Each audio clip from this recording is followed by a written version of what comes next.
আচ্ছা, এই ভিডিওতে আমি কথা বলার চেষ্টা করব আমাদের যে জারণ বিজারণের যে ম্যাথগুলো আমাদের ভর্তি পরীক্ষায় আসে, ওই ম্যাথগুলো তো আমরা অনেক বিশালভাবে করে আসছি, রাইট? বা ঐকিক নিয়ম বা যে কোনো পদ্ধতিতে করে আসছি। তো ওই বিশাল অঙ্কগুলোকে কিভাবে আমি শর্টে করা যায়, ঠিক আছে? তো ওইগুলো একটু দেখানোর চেষ্টা করব। এর আগে এটা হচ্ছে কি আমাদের কেমিস্ট্রি সেকেন্ড পেপারের থার্ড চ্যাপ্টার, মানে পরিমাণগত রসায়ন। এখান থেকে বেশিরভাগই ম্যাথমেটিক্যাল প্রবলেম আসে, ঠিক আছে? তো আমি তোমাদেরকে এই চ্যাপ্টারের উপর টোটাল 3টা ভিডিও বানানো হয়েছে। প্রথমটা কি ছিল তোমার maybe normality, formality, PPM, molality ওগুলা নিয়ে। সেকেন্ড ভিডিওটা ছিল কি মোস্ট প্রবাবলি তুমি কিভাবে এই জারণ বিজারণের যে ইকুয়েশনগুলো আছে এই ইকুয়েশনগুলো একটা লাইনে কিভাবে তুমি সংক্ষেপে করতে পারো, ঠিক আছে? আর থার্ড ভিডিওটা কি ছিল তোমার পিএইচ নির্ণয়, মিশ্রণের ঘনমাত্রা নির্ণয়, পিএইচ নির্ণয়, তারপর 2টা 3টা 4টা 5টা 10টা পাত্রকে একসাথে মিক্স করলে আমি কিভাবে বের করবো, ঘনমাত্রা বের করবো, ওইগুলা ছিল, ঠিক আছে? তো আজকে কি শেখাবো? আজকে শেখাবো, চেষ্টা করবো যে জারণ বিজারণের তোমার যে ম্যাথগুলো আছে ওই ম্যাথগুলো তুমি কিভাবে এক লাইনে ক্যালকুলেশন করতে পারো, ঠিক আছে? তো জারণ বিজারণের ম্যাথগুলো মোস্ট প্রবাবলি তোমার এগুলা কি আসে, টাইট্রেশনে আসে। কিসে আসে? টাইট্রেশন করার জন্য আসে। তো আমরা মিশ্রণের ঘনমাত্রা নির্ণয়ের সময় যেই সূত্রটা ইউজ করে আসছি বা যেই সূত্র দিয়ে ক্যালকুলেশন করছি এখনো সেম সূত্র দিয়ে ক্যালকুলেশন করব। লাইক E1V1S1 সমান সমান E2V2S2। তোমাকে যদি বলে যে কি করাইছে, দুইটা পাত্রকে কি করাইছে, টাইট্রেশন করাইছে একটার সাথে একটা, তাহলে তুমি কি ফর্মুলা ইউজ করতে পারো? E1V1S1 সমান সমান E2V2S2। ওকে, E1 মানে কি? E1 মানে হইতেছে প্রথম পাত্রের তুল্য সংখ্যা, V1 মানে হচ্ছে প্রথম পাত্রের আয়তন, S1 মানে হচ্ছে প্রথম পাত্রের ঘনমাত্রা। E1 মানে হচ্ছে কি প্রথম পাত্রের তুল্য সংখ্যা, ঠিক আছে? আর E2 মানে হচ্ছে কি দ্বিতীয় পাত্রের তুল্য সংখ্যা। আবার এটা হচ্ছে E2। এরপর হচ্ছে কি V1 মানে হচ্ছে কি প্রথম পাত্রের কি হবে আয়তন, ওকে? আর V2 হইতেছে কি দ্বিতীয় পাত্রের আয়তন। আর S1 হইতেছে কি প্রথম পাত্রের, সরি এটা দ্বিতীয়, প্রথম পাত্রের ঘনমাত্রা, ওকে? আর S2 হইতেছে কি দ্বিতীয় পাত্রের ঘনমাত্রা। আমার লিখতে ইচ্ছা করতেছে না, এই জন্য একটু বাজে হইতেছে। আচ্ছা, তোমাকে আমি আরো একটু রিভিউ করে দিচ্ছি যে আমরা কি করবো এখন। জারণ বিজারণের যে ম্যাথগুলো আছে, লাইক ধরো তোমাকে অক্সালিক অ্যাসিডের সাথে সোডিয়াম অক্সালেট বা ক্রোমেট যে কোনো একটা যৌগের টাইট্রেশন করতে বললো, ওই টাইট্রেশনের এত গ্রামের সাথে এত গ্রামকে টাইট্রেট করলে কতটুকু তৈরি হবে বা কতটুকু লাগবে, এগুলা তোমার যে ম্যাথগুলো থাকে ওই ম্যাথগুলো তুমি কিভাবে এক লাইন বা 2 লাইন সর্বোচ্চ যাবে, ঠিক আছে? তোমার এক লাইনে তুমি ইকুয়েশন লিখবা আর এক লাইনে তুমি মান বসাই দিবা, জাস্ট এই ছাড়া আর কিছু করার নাই। আর ফর্মুলা কোনটা ইউজ করবো? E1V1S1 সমান সমান E2V2S2। আর আরেক, আচ্ছা, তো আমাদের যদি ম্যাথগুলো করা লাগে কিছু জিনিস তোমাকে আগে থেকে জেনে থাকা লাগবে, ঠিক আছে? লাইক ধরো তোমাকে আমি কিছু জিনিস শিখাই দিচ্ছি, তুমি এগুলো একটু জানা লাগবে। সে ধরো তোমাকে হাইড্রোজেন পার অক্সাইডের কথা বললাম, ওকে? তারপর তোমাকে হাইড্রোজেন সালফাইডের কথা বললাম, অথবা তোমাকে অক্সালিক অ্যাসিডের কথা বললাম, ওকে? তারপরে কি বললাম? ফেরাস সালফেটের কথা, লাইক, ঠিক আছে? এইগুলা সবগুলা তোমার কিন্তু কি জারণ বিজারণ বা টাইট্রেশন করার সময় লাগবে। তো এই জিনিসগুলো আমি একটু লিখতেছি। এরপর তোমাকে বললাম KMnO4 এর কথা, তারপরে K2Cr2O7 এর কথা, ঠিক আছে? তারপর আছে Na2Cr2O7, ঠিক আছে? তারপরে কি আছে? Na2S2O3, তারপরে আছে কি Cl2 মানে ক্লোরিন, ফ্লোরিন, ব্রোমিন, আয়োডিন, এগুলা, ঠিক আছে? মোটামুটি এই জিনিসগুলো আমরা বারবার কভার আপ করবো, ঠিক আছে? আমাদের জারণ বিজারণ বা টাইট্রেশনের ম্যাথগুলোতে আমরা এই জিনিসগুলোই রিপিট করব। আচ্ছা, তো এই জিনিসগুলোর তুল্য সংখ্যাটা আমার জানা থাকা লাগবে। কি জানা লাগবে? তুল্য সংখ্যা। তো তুল্য সংখ্যা আমি অনেকগুলো ভিডিওতে ডিটেলসে বলছি, এখন আমি আর ডিটেলসে বলবো না। তুল্য সংখ্যা জারণ বিজারণের ক্ষেত্রে তুল্য সংখ্যা হইতেছে কি যতগুলো ইলেকট্রন সে আদান অথবা প্রদান করে, ঠিক আছে? মানে শেয়ার করতেছে যতগুলো ইলেকট্রন সে গ্রহণ করতেছে অথবা ত্যাগ করতেছে, ওইটাই হবে কি তার তুল্য সংখ্যা। তাহলে এখন হাইড্রোজেন পার অক্সাইড কয়টা ইলেকট্রন ত্যাগ করে অথবা গ্রহণ করে? সে ত্যাগ করে 2টা ইলেকট্রন, তাহলে তার তুল্য সংখ্যা কত হবে? 2। হাইড্রোজেন সালফাইড এটার তুল্য সংখ্যা কত হবে? 2। অক্সালিক অ্যাসিড এটার তুল্য সংখ্যা হবে কত? 2। ফেরাস সালফেট এটার তুল্য সংখ্যা কত? 1। KMnO4 এটার তুল্য সংখ্যা কত? 5। তুল্য সংখ্যা কখনো নেগেটিভ হয় না, সবসময় কি হয়? পজিটিভ, মানে ধনাত্মক। আর K2Cr2O7 এটা তুল্য সংখ্যা কত? 6। Na2Cr2O7 এটা তুল্য সংখ্যাও 6। Na2S2O3 এটার তুল্য সংখ্যা হইতেছে কত? 1। Cl2 এটার তুল্য সংখ্যা হইতেছে কত? 2। আমার এই যৌগগুলাই বারবার টাইট্রেশন বা জারণ বিজারণের ম্যাথ যেগুলো আছে ওইগুলোতে বারবার লাগবে, বারবার। তো আমি কি করলাম? এগুলোর তুল্য সংখ্যাগুলো লিখে ফেললাম, তাহলে আমার আর এখন কাজ করতে সুবিধা হবে। হাইড্রোজেন পারঅক্সাইডের তুল্য সংখ্যা কত? 2। Hydrogen sulphide 2, oxalic acid 2, ferrous sulphate 1, potassium permanganate 5, potassium dichromate 6, sodium dichromate 6, sodium sulphate 1, chlorine 2, ঠিক আছে? আর যদি এক্সট্রা কয়েকটা আসে ওগুলো আমি পরে অ্যাড করবো, সমস্যা নেই। চলো আমরা কয়েকটা ম্যাথ প্র্যাকটিস করে দেখাই, ঠিক আছে? আমরা টোটাল 4টা ম্যাথ প্র্যাকটিস করে দেখাবো কিভাবে তুমি এক লাইনে অঙ্কগুলো করতেছো। তোমাকে কি বলছে, 30 ml 0.6 মোলার অক্সালিক অ্যাসিডকে টাইট্রেশন করতে তোমার কি লাগছে, 200 ml কতটুকু KMnO4 লাগবে। ওকে, টাইট্রেশন জিনিসটা কি? টাইট্রেশন জিনিসটা ছিল কি, অজানা দ্রবণের সাহায্যে তুমি অজানা দ্রবণের ঘনমাত্রা নির্ণয়ের পদ্ধতিকে কি বলা হয়, টাইট্রেশন। তুমি এখানে কি করতেছো, KMnO4 এর কতটুকু ঘনমাত্রা আর কি, ঠিক আছে? এখানে কি বুঝাইছে, কতটুকু ঘনমাত্রা KMnO4 লাগবে। তোমার কাছে এখানে কি চাইছে, KMnO4 এর ঘনমাত্রাটা চাইছে। তোমাকে কি দেওয়া আছে, অক্সালিক অ্যাসিডের ঘনমাত্রা দেওয়া আছে, আয়তন দেওয়া আছে, আর KMnO4 এর আয়তন দেওয়া আছে। তোমার কাছে কি চাইছে, ঘনমাত্রা। তো তুমি একটা সুন্দর সূত্র পড়ে আসছো, E1V1S1 সমান সমান E2V2S2। ওকে, আমরা কি করব, এই অংশটা দিয়ে কি করব, ক্যালকুলেট করব। E1V1S1 সমান সমান E2V2S2। তুমি যে কোনো একটা জিনিসকে, আমার এখানে কয়জন আছে, 2জন, অক্সালিক অ্যাসিড আর কি আছে, পটাশিয়াম পারম্যাঙ্গানেট। তোমার ইচ্ছা মতো যে কোনো একটারে 1 নাম্বার দাও, অপোজিটটা কি হবে, 2 নাম্বার। ওকে, তাহলে E1 হইতেছে কি, প্রথম জনের তুল্য সংখ্যা। আমি 1 নাম্বার কাকে দিছি, অক্সালিক অ্যাসিডকে। আর অক্সালিক অ্যাসিডের তুল্য সংখ্যা অলরেডি আমি কত লিখে রাখছি, 2। তাহলে অক্সালিক অ্যাসিডের তুল্য সংখ্যা কত বসাবো, 2।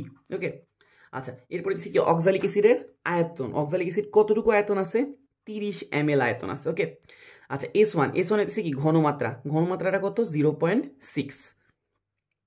আমি আবার বলতেছি, E1 হইতেছে, আমি 1 নাম্বার দিছি অক্সালিক অ্যাসিডকে, অক্সালিক অ্যাসিডের তুল্য সংখ্যা কত, 2। আর V1 হইতেছে কত, 30। আর S1 হচ্ছে ঘনমাত্রা কত, 0.6। E2 হইতেছে আমাদের দ্বিতীয় পাত্র বা দ্বিতীয় যে আছে তার তুল্য সংখ্যা। তো তার তুল্য সংখ্যা কত, আমি ওর 2 নাম্বার দিছি। আর ওর তুল্য সংখ্যা পটাশিয়াম পারম্যাঙ্গানেট, এটার তুল্য সংখ্যা আমি লিখে রাখছিলাম কত, 5। তাহলে আমরা E2-র জায়গায় কত বসে দিব, জাস্ট কি বসে দিব, 5 বসে দিব। ঠিক আছে, V2 আমাকে বলে দিছে কত, 200 ml।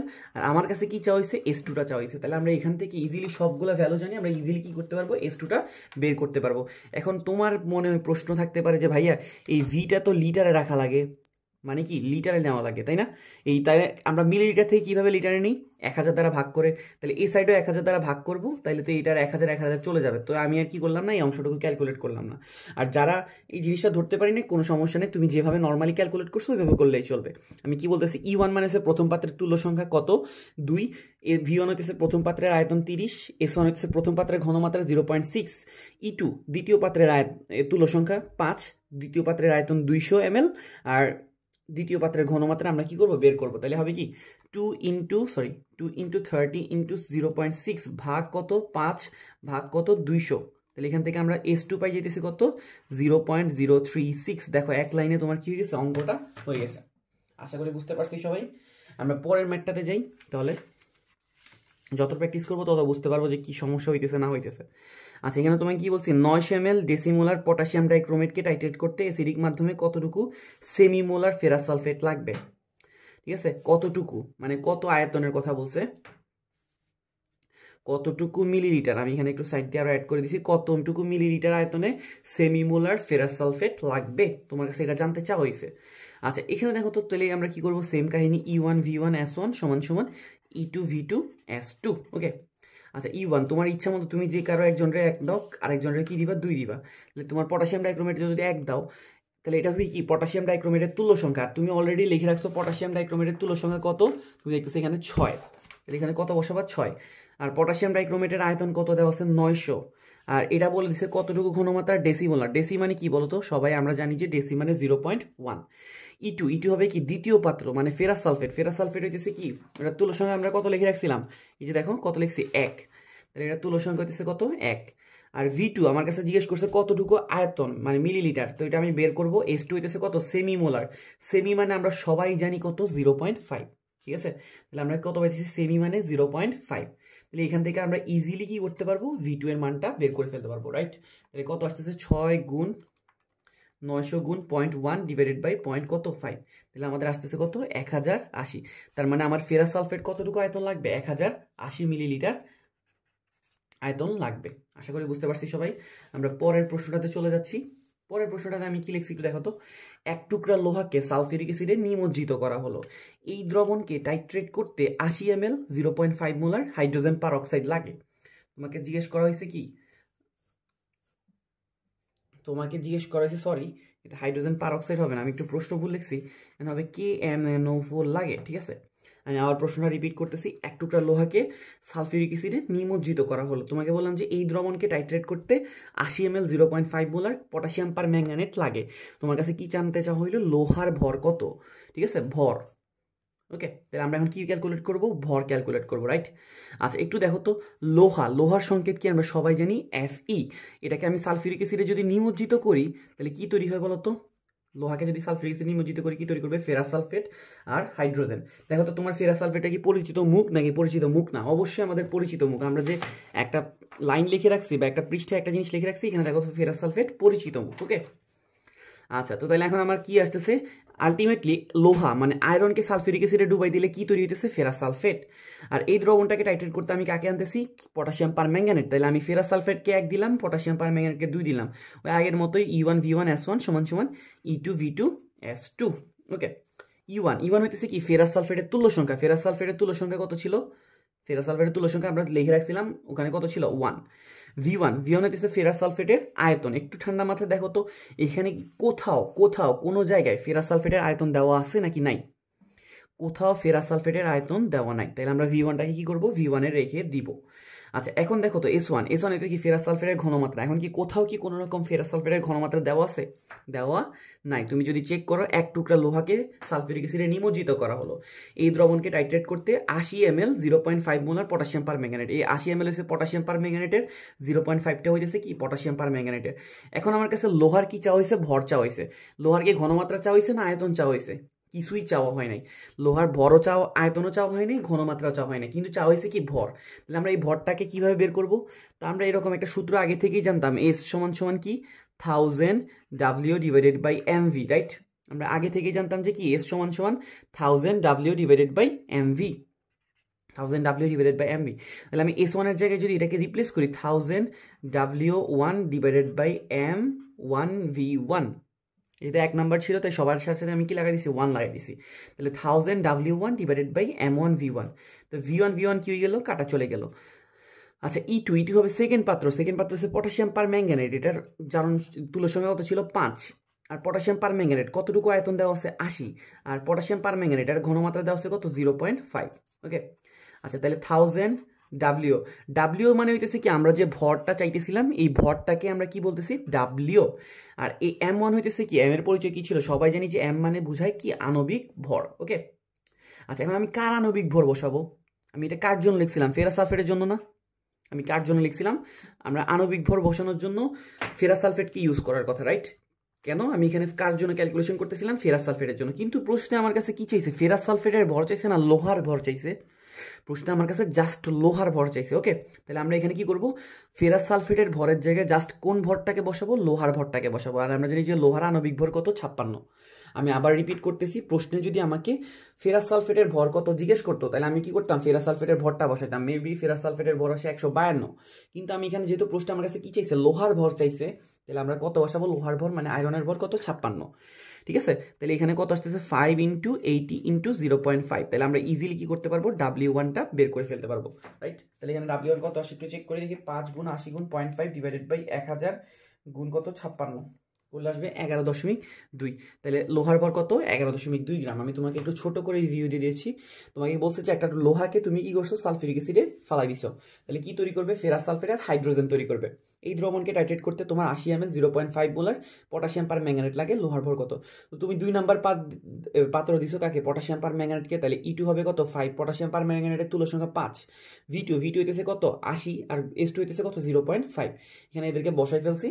আচ্ছা এরপর E1 মানে হচ্ছে ফেরাস সালফেটের তুল্য সংখ্যা কত, 1। V1 প্রশ্নে কোথাও দেওয়া নাই।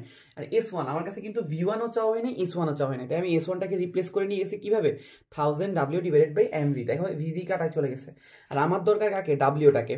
তাহলে M আণবিক ভর, কার আণবিক ভর বসাবো? এখন প্রশ্ন আমার কাছে কারটা চাইছে, লোহার ভর চাইছে, তাই আমি কি করছি, লোহার আণবিক ভরটা বসাইছি। যদি আমাকে ফেরাস সালফেটের ভর চাইতে আমি কি করতাম, ফেরাস সালফেটের আণবিক ভর বসাইতাম। আশা করি সবাই ধরতে পারছি ব্যাপারটা। এবার আমরা একদম লাস্ট প্রশ্নটা সলভ করতে চাই। লাস্ট প্রশ্নতে কি বলছে, 200 ml সোডিয়াম সালফেটকে সেন্টিমোলার দ্রবণকে টাইট্রেট করতে কত গ্রাম আয়োডিন লাগবে? 200 ml সোডিয়াম সালফেটের কতটুকু, সেন্টিমোলার দ্রবণকে টাইট্রেট করতে কত গ্রাম আয়োডিন লাগবে? আমার দুইটা জিনিস আছে, একটা হইতেছে O আর একটা হইতেছে কত O। তাহলে E1V1S1 সমান সমান E2V2S2। ঠিক আছে, E1 আমি নাম দিয়ে দিলাম সোডিয়াম সালফেটকে E1। আর সোডিয়াম সালফেটের তুল্য সংখ্যা কত আমি লিখে রাখছিলাম, দেখো তো সোডিয়াম সালফেটের তুল্য সংখ্যা হইতেছে কত 1। আর এখানে ক্লোরিনের তুল্য সংখ্যা কত দিছি 2।